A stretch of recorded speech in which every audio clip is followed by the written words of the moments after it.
एक बंदे ने मासूम से आके पूछा था, मौला एक सवाल है, सारी रात नहीं सोने दिया। इमाम ने फरमाया पूछ। उसे कहा मौला हजरत ईसा से लेके खातमुन नबीयीन तक जो दरमियान में फासला है, इतने अरसे में जितने लोग मरे थे वो जन्नत में जाएंगे या जहन्नम में जाएंगे? क्योंकि ज़ाहरी तौर पे कोई नबी नहीं था, तो जब हिदायत करने वाला ही कोई नहीं था तो फिर उनका वारिस कौन बनेगा? इमाम मुस्कुराया, मुस्कुरा के फरमाया ईसा इब्ने मरियम जाते हुए ऐलान करके गए थे, मुबश्शिर रसूलन याती मिन बाद इस्मुहु अहमद, मैं बिशारत देता हूं मेरे बाद एक आएगा जिसका इस्म अहमद होगा, जो अहमद के इंतजार में मरे वो जन्नत में जाएंगे।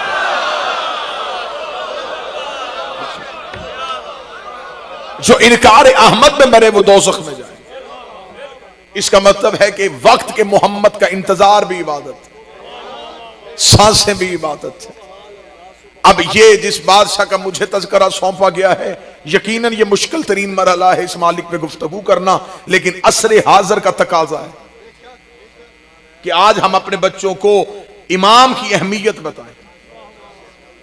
ये सारे शिया बच्चों को जब 12 इमाम याद करवाए जाते हैं तो उन्हें कहा जाता है कि बेटा हमारे आखिरी इमाम हैं, मौजूद है जमाने में, लेकिन इसके आगे बच्चों को नहीं बताया जाता कि वो कहां हैं, कब से हैं, किस वजह से हैं। फिर चंद एक गलतुल आम चीजें जमाने में मशहूर हो गई। हमने अपने बच्चों को बता दिया बेटा वो पर्दे में है। सबसे पहली तस्हीह मैं इस बात की करूं, इमाम पर्दे में नहीं।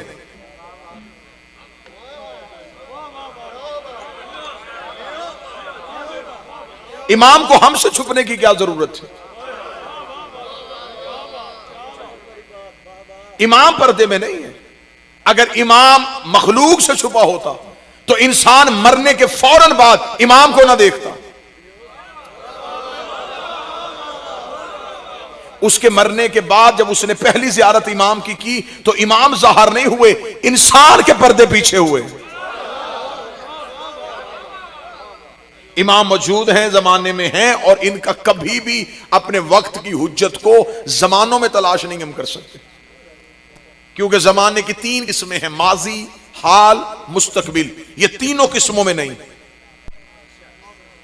अगर इन्हें माजी में ढूंढेंगे तो इसका मतलब ये हाल में नहीं, इन्हें हाल में देखेंगे तो इसका मतलब ये मुस्तकबिल में नहीं। ये जमाने की किसी किस्म में है ही नहीं।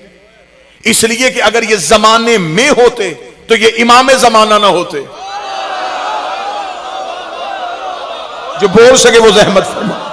इमाम कहते हैं जो आगे चले, ये इमाम जमाना है, जमाना इनके पीछे, ये जमाने के पीछे नहीं।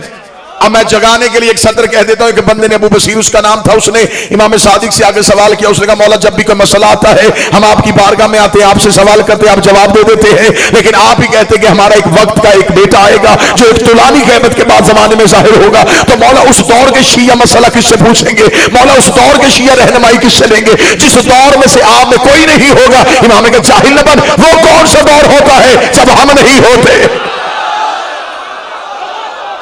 वो कोई भी दौर नहीं है जब हम।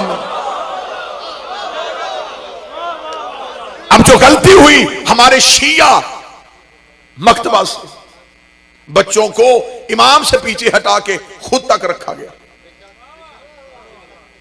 इमाम गैबत में है, हम इमाम के बाद वारिस हैं, आप दीन हमसे दरियाफ्त करें। तो अगर हमने इमाम के बाद गैर मासूम ही की नियाबत को मानना है तो फिर हमने खिलाफत को क्यों नहीं माना? ये बातें हैं जो मिंबर से बयान करनी चाहिए। ये बातें हैं जो लोगों को तलख और कड़वी लगती हैं, जिसकी वजह से लोगों को अपने कारोबार बंद होने का खदशा है। मैं मिंबर की तकद्दुस की कसम खा के कहता हूं, लोग हमें गाली कहें, नुसैरी कहें, हम ना अली को अल्लाह कहते हैं, हम अल्लाह की वहदानियत के कायल हैं, रसूल की रिसालत के कायल हैं, आइमा की इमामत के कायल हैं। तुम हमें इमाम तक पहुंचाओ, मैं तेरी जूती को सर पे रखूंगा। हमें इमाम तक पहुंचाया जाए। मैं मिंबर पे कोई भी चीज आपके सामने पढ़ूं, आप मुझसे पूछ सकते हैं किस इमाम ने कहा। अगर मैं कहूं कि किसी इमाम का फरमान नहीं, मेरा ख्याल है, तो ख्याल सबसे पहले इब्लीस ने किया था। बहुत मुश्किल है आज के दौर में इतने बड़े निजाम के साथ टक्कर लेनी। लेकिन चले कोई ना कोई तो यहां सुराख करे। एक कतरा होता है जो पत्थर में भी सुराख कर देता है। लिहाजा ये रेत पे तैयार की हुई इमारत को गिराने के लिए अकीदों का बेहतर होना। और मैं जुमला कहूंगा, अल्लाह जाने ये जुमला यहीं से इंसाफ कर देगा कि मुझे कितना इमाम पढ़ना है और कैसे फजाइल आपको सुनाने हैं। मैं सतर पढ़ के अंदाजा करने लगा हूं। आज जो बंदे कहते हैं इमाम तक जाने की जरूरत नहीं, जब हम मौजूद हैं तो हमसे पूछ लिया करो। प्यासे का काम है चश्मे को ढूंढना, प्यासे का काम है कि वो चश्मे की तलाश में रहे। अब अगर कोई प्यासा चश्मे को ढूंढे ही ना और नाली से पानी पी ले, इसमें चश्मे का क्या कसूर है? जो ताईद कर सके वो हाथ जरूर उठा। हमारा काम है इमाम तक पहुंचना। बिस्मिल्लाह।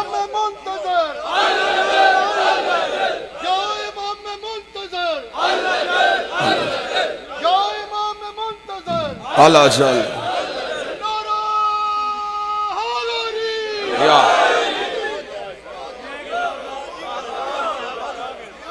अगर तअस्सुब की नजर हटा के, खुशामद की नजर हटा के, खौफ की नजर हटा के अगर देखा जाए तो जितना नुकसान मजहब शिया के अलावा दूसरे मसालक ने दीन से किया, उससे कहीं ज्यादा मजहब के ठेकेदारों ने मजहब जाफरिया का किया।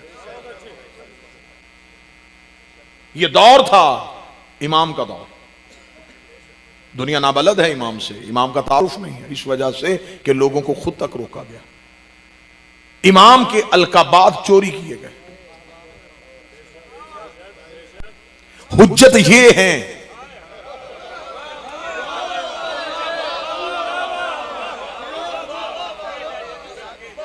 ये है अल्लाह की हुज्जत।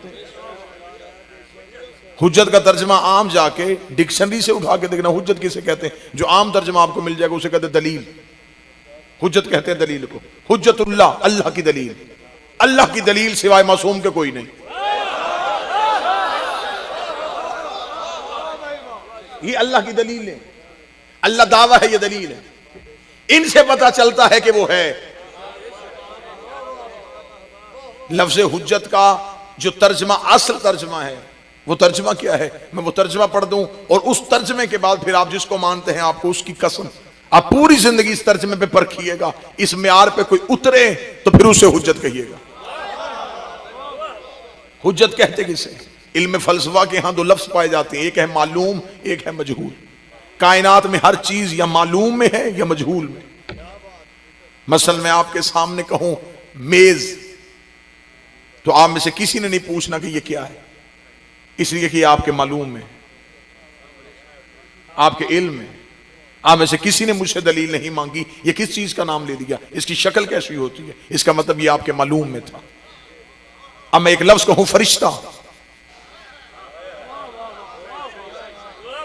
अब किसी को भी नहीं पता कि ये कैसा है, इसलिए कि ये आपके मजहूल में है। जिसकी तस्वीर ना हो वो मजहूल में होता है, जिसकी तस्दीक भी हो, तस्वीर भी हो, वो मालूम में होता है। अब मैं लफ्ज़ हुज्जत पढ़ूंगा और चेहरे देखूंगा। हुज्जत किसे कहते हैं? जो मजहूल को मालूम में लाके दिखाए उसे हुज्जत कहते हैं। जो ना नजर आने वालों के नजरों में लाके दिखा दे उसे हुज्जत कहते हैं। सबसे मुश्किल काम था अल्लाह को पहचानना।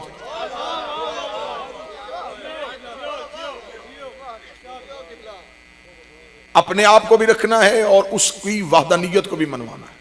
इन्होंने मनवाया और हमने अल्लाह इनकी वजह से माना है, सिवाय इनके हमारे पास इनके अलावा कोई दलील है ही नहीं।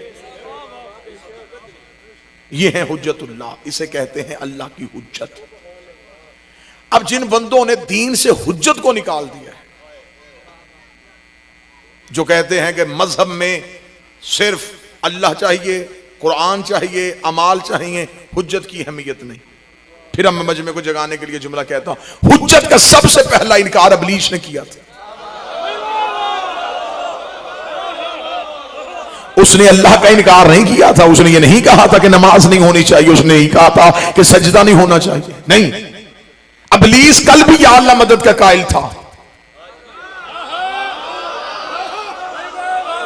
आज भी है। उसने अल्लाह की वहदानियत का इनकार नहीं किया। उसने ये नहीं कहा तुझे सजदा नहीं होगा, उसने कहा इससे सजदा नहीं करूंगा। खुदा ने कहा उठा नमाजें, निकल दरबार से, तेरी तो नमाजें ही लानत में बदल गई, तेरे तो सजदे ही लानत में बदल गए। मेरे मालिक तुझे सजदे कर रहा है, तुझे वहदहू ला शरीक मान रहा है, तूने इतने बड़े नमाजी को इतनी जल्दी लानती क्यों बना दिया? फरमाया ये नमाजें लाके मैंने क्या करनी थी, इसने हुज्जत का इनकार कर दिया है। मेरे मालिक चल हुज्जत को छोड़, तुझे तो मान रहा है। खुदा का अगर आज इसे माफ कर देता तो कल को बड़े बड़े माफ करने पड़ जाते, क्योंकि हुज्जत भी पहली थी, मुनकर भी पहला था, हुज्जत भी पहली थी, इनकार करने वाला भी पहला था। खुदा ने लानती बना के दुनिया को बता दिया जब मैं शफीउल्लाह का मुनकर बर्दाश्त नहीं करता तो अली और वलीउल्लाह के मुनकर बर्दाश्त, जब मैं पहली हुज्जत के मुनकर को माफ नहीं करता।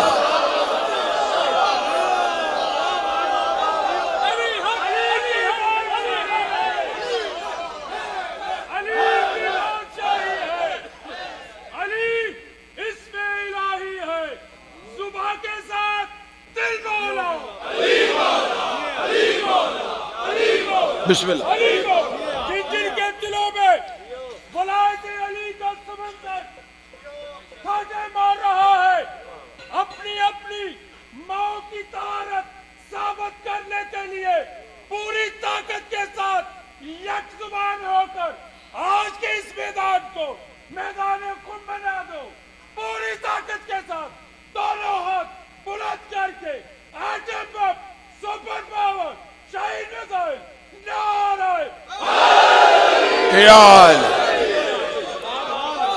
इनकार हुज्जत की वजह से कोई बंदा गलत फहमी में न रहे कि मैं अल्लाह को सजदे करके राजी कर लूं। दीन से हुज्जत निकल जाए तो दीन दीन नहीं रहता। अब मुझे जुमला भी पढ़ना है और जुमला पढ़ने के फौरन बाद चेहरे भी पढ़ने हैं। इबादत से अली निकल जाए तो बुत परस्ती रह जाती है। अगर हाथ उठ गए तो मैं अगला जुमला ताईद के लिए कह देता हूं। रोजे से अली निकल जाए तो भूख हड़ताल रह जाता है। हज से अली निकल जाए तो हमारा करती रह जाती है।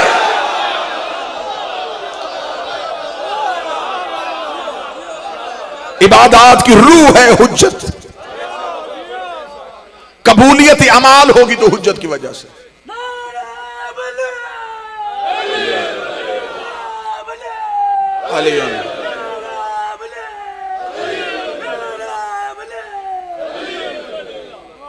इनकार हुज्जत वो जुर्म है।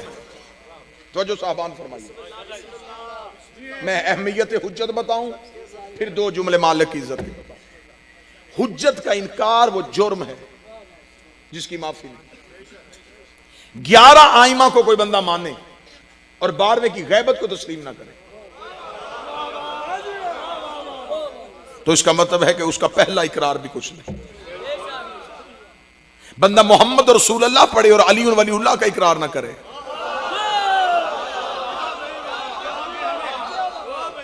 बंदा पढ़े मोहम्मद रसूल अल्लाह और ला इलाहा इल्लल्लाह का इकरार ना करे। इसका मतलब है कि हुज्जत वो है जो इधर बंदों से जुड़ी हो, उधर अल्लाह से जुड़ी हो। इनकार हुज्जत की वजह से खुदा माफ नहीं करता। अबलीस का सिर्फ कसूर यह था कि उसने हुज्जत का इनकार किया, खुदा ने लानती बना दी। नूह की बीवी, नूह का बेटा अल्लाह के इनकार की वजह से नहीं मारे गए। अगर इनकार परवरदिगार की वजह से मारे जाते तो नूह के घर में मर जाते।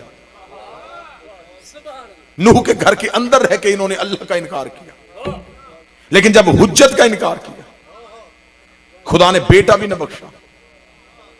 पहाड़ पे खड़ा था, खुदा ने अजाब का पानी वहां पहुंचाया। डूबते हुए बेटे को देख के नूह ने कहा था मेरे परवरदिगार रहम की अपील करना चाहता हूं। आखिर बेटा है, फरमाया कश्ती चला, मैंने शजरे से निकाल दिया है।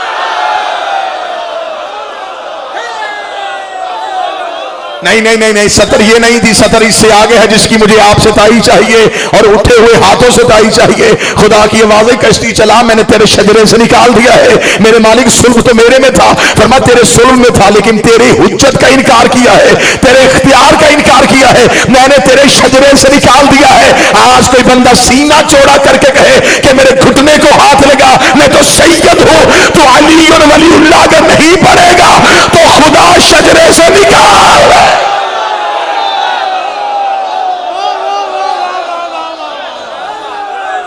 निकल जाएगा उस शजरे से।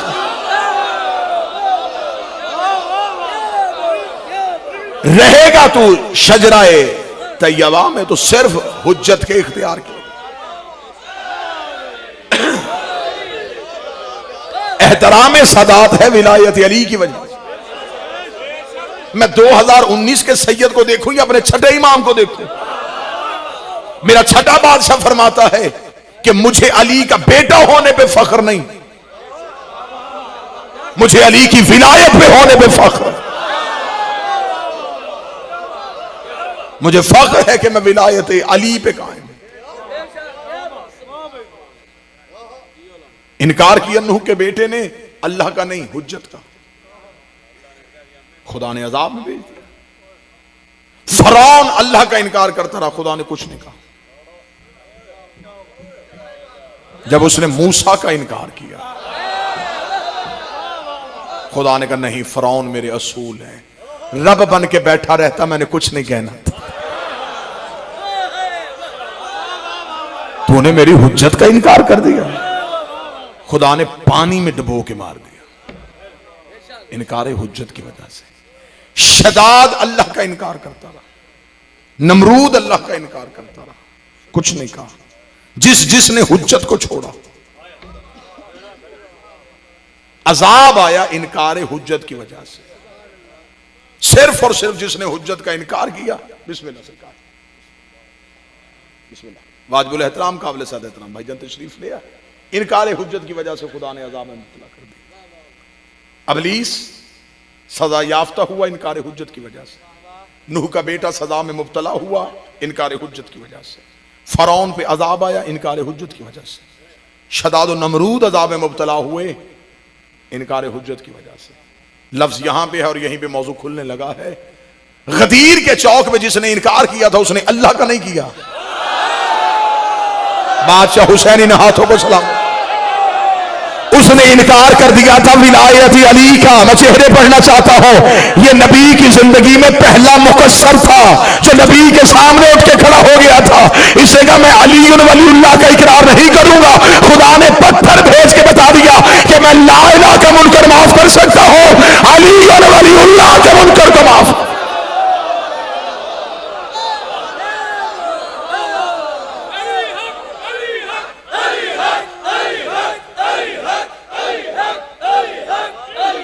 बिस्मिल्लाह।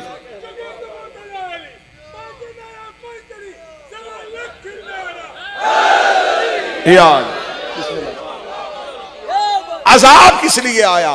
सिर्फ और सिर्फ मुझे किसी मौलवी से कुरान के हाशिए पे लिखवा के दो। उसने अल्लाह का इनकार किया था, उसने सिर्फ विलायत अली का इनकार किया था। अजाब वाजिब के इनकार पे होता है,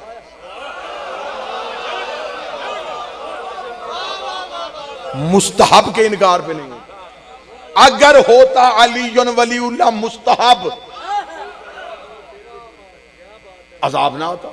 खुदा ने अजाब भेज के बता दिया कि इसने वाजिब का इनकार किया। जिसने पहली हुज्जत का इनकार किया वो भी अजाब है। और ये अल्लाह का बनाया हुआ कानून था कि पहला भी काबे में,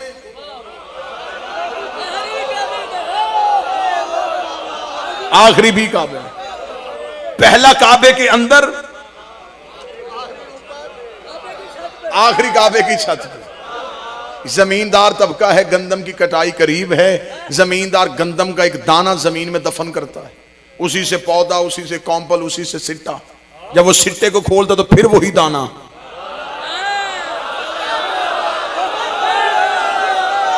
जिसे छुपाया था जाहिर भी वही होता है, जिसे अल्लाह ने काबे के अंदर छुपाया था।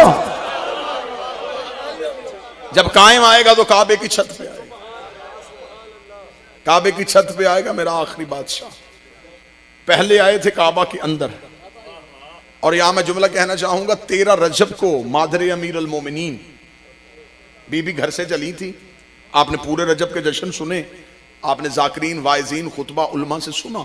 बीबी घर से निकली, रुकने यमानी के करीब पहुंची, दीवार फट गई, बीबी काबा के अंदर चली गई। 13 रजब बीबी काबा में रही, 14 रजब बीबी काबा में रही, 15 रजब बीबी काबा में रही, 16 रजब तक बीबी काबा में तौहीद की मेहमान रही। मुझे किसी फटी से फटी किताब से साबित करो इन 3 दिन 3 रातों में एक दिन भी हजरत इमरान ज़ौजा को ढूंढने के लिए निकले, एक दिन भी रसूल अपनी अम्मा को ढूंढने निकले हो। रसूल भी घर में रहे, हजरत इमरान भी घर में रहे, बीबी छुप छुपा के तो नहीं आई थी। मक्के वालों ने देखा था कि ये अल्लाह का मुकद्दस घर, क्योंकि काबे की बैरूनी दीवारों पे लात, मनात और उज्जा थे। बीबी चली गई काबा के अंदर, लात को पूछने वाले आए, वो अपने पुत लात से पूछते थे कि अबू तालिब की ज़ौजा आई थी कहां गई। मनात वाले मनात से पूछते थे, उज्जा वाले उज्जा से पूछते थे, मक्के वाले एक दूसरे से पूछते थे। आखिर मक्के वाले 15 रजब को हजरत इमरान के घर चले गए, दरवाजे पे दस्तक दे के कहा, ए मतवल्ली के काबा, तुझे फिक्र ही नहीं है, 2 दिन हो गए तेरी ज़ौजा उस घर के अंदर गई है और अभी तक बाहर नहीं आई। हजरत इमरान ने दरवाजा बंद करके कहा, मेजबान जाने और मेहमान जाने। हजरत अबू तालिब मतवज्जे ना हुए। मक्के वालों ने कहा, ये क्या राज है, हमें इस राज से पर्दा उठाना है, ये हाशमियों का क्या राज है। आखिर मक्के के सरदार इकट्ठे हो गए, उन्होंने कहा, आओ अल्लाह के घर जाके पता करें कि अबू तालिब की ज़ौजा कहां है। सरदार मक्का के सारे इकट्ठे हुए, इन्होंने आके अल्लाह के दरवाजे पे खड़े हुए, इन्होंने खुदा के दरवाजे की कुंडी को थामा, इन्होंने अल्लाह के दरवाजे पे दस्तक दी, अल्लाह के दरवाजे पे दस्तक दी, अल्लाह के दरवाजे पे दस्तक दी, अल्लाह के दरवाजे पे दस्तक दी, अल्लाह के दरवाजे पे दस्तक दी। इधर अल्लाह के दरवाजे पे दस्तक का शोर हुआ, ये पहली दस्तक थी जो तौहीद के दरवाजे पे हुई है। आवाज़ परवरदिगार आई, अली की बाप से उठिए, दरवाजे को खोलिए। बीबी का बुलाया दीवार से था, वापस दरवाजे से क्यों भेज रहा है। आवाज आई, शोर नहीं सुन रही, लोग मेरे दरवाजे पे दस्तक दे रहे हैं। दस्तक जब जीत आए तो अंदर से घर वाले दरवाजा खोलते हैं, दरवाजा खोल इन्हें अली दिखा ताकि मैं बंदों को बता दूं, जब अल्लाह के दरवाजे पे दस्तक दी जाए अंदर से जली नहीं आता, अंदर से अली आता। जब अल्लाह के दरवाजे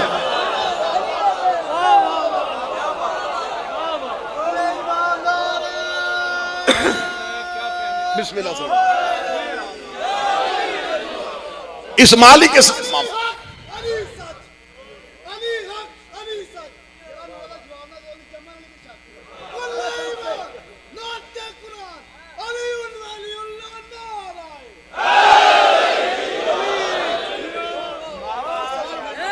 ज़हूर कायम के हम करीब हैं।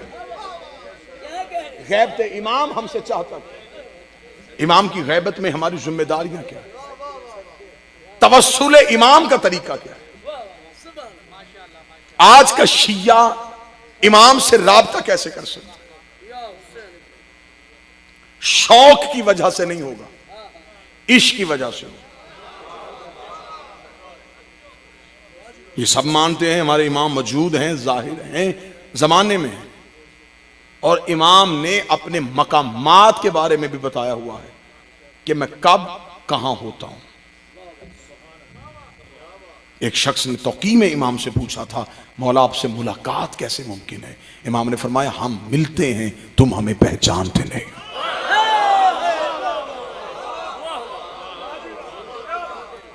और रवायात में ये कसरत के साथ आया, जब कायम ज़हूर फरमाएंगे तो इमाम का हर शिया इमाम को देख के कहेगा कि हमने तो पहले आपको देखा हुआ।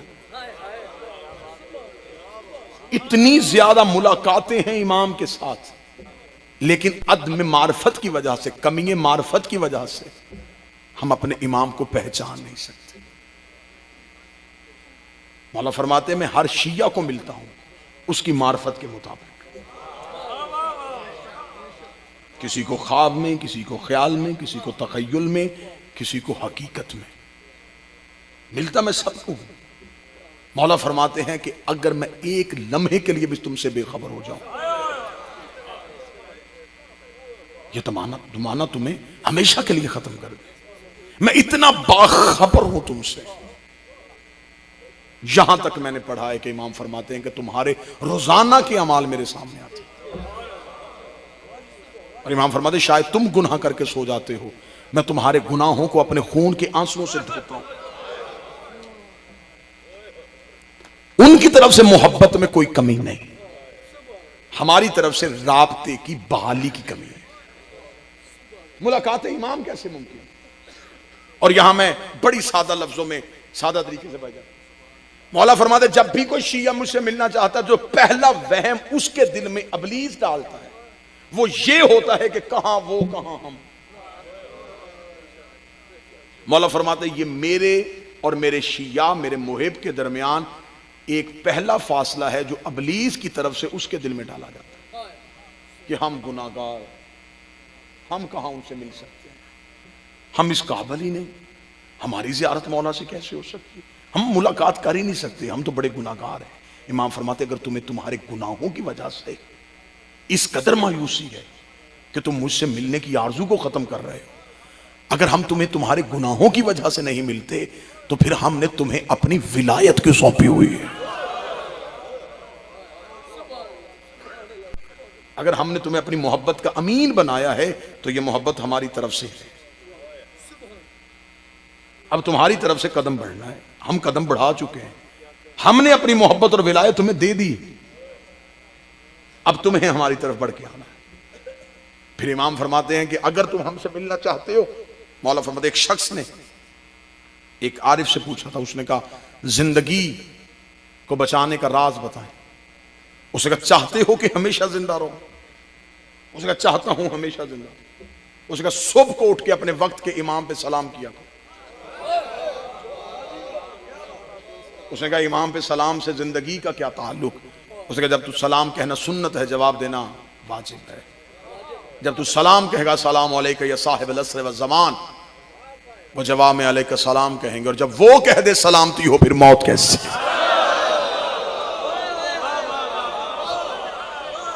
जब उनकी जुबान से निकल आए कि सलामती, फिर मौत। घबराहट तब आती है जब हमारी तरफ से राब्ते की कमी मुमकिन होती है। मुलाकात भी है इमाम से, इमाम मिलते भी हैं, हर किसी से मिलते हैं, सिर्फ और सिर्फ इमाम चाहते हैं कि इश्क पैदा किया जाए, वो जज्बा पैदा किया जाए। एक चीज ने और मायूसी मेरी कौम में पैदा कर दी कि 313 इमाम के लश्कर में होंगे, तो हम तो 313 में हो नहीं सकते, इतने इतने जय्यद लोग बैठे हुए हैं, उनके होते हुए हमारी कहां नंबर आ सकता है? 313 मेरे मौला के लश्कर के कमांडर हैं। लश्कर मौला का लाखों में है,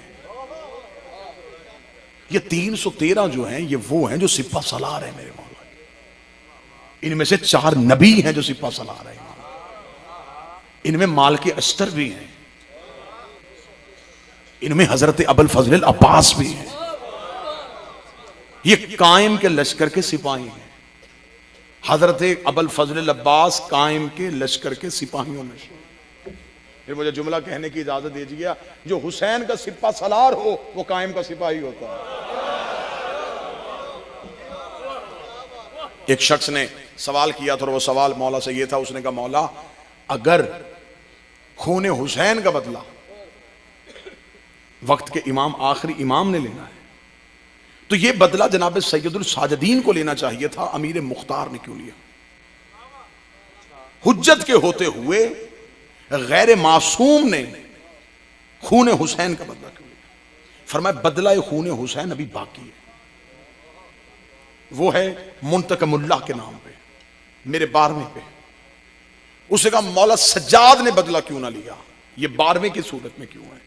जितना खूबसूरत जवाब इमाम ने दिया। इमाम ने फरमाया अगर मौला सज्जाद बदला लेते तो सिर्फ उस दौर के यजीदियों से लेते,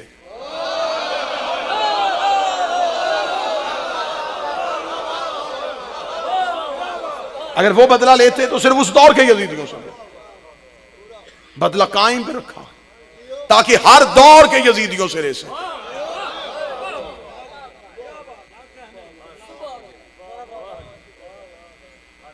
फिर जब आएंगे और मुअज्जन होगा मेरे कायम का हजरत ईसा,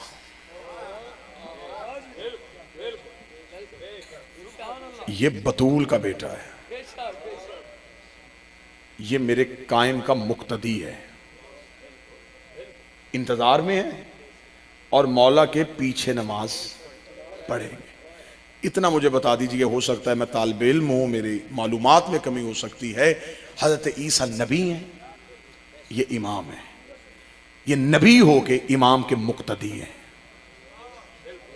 अब मुझे सिर्फ इतना बताइएगा कि हजरत ईसा क्या नुतफे से हैं? नुतफा होता है बाप का, बाप था, इसका मतलब हजरत ईसा नुतफे से नहीं। अब मुझे दूसरी बात का जवाब दे दीजिएगा, जो पिछले मुसल्ले पे है वो तो नुतफे से नहीं,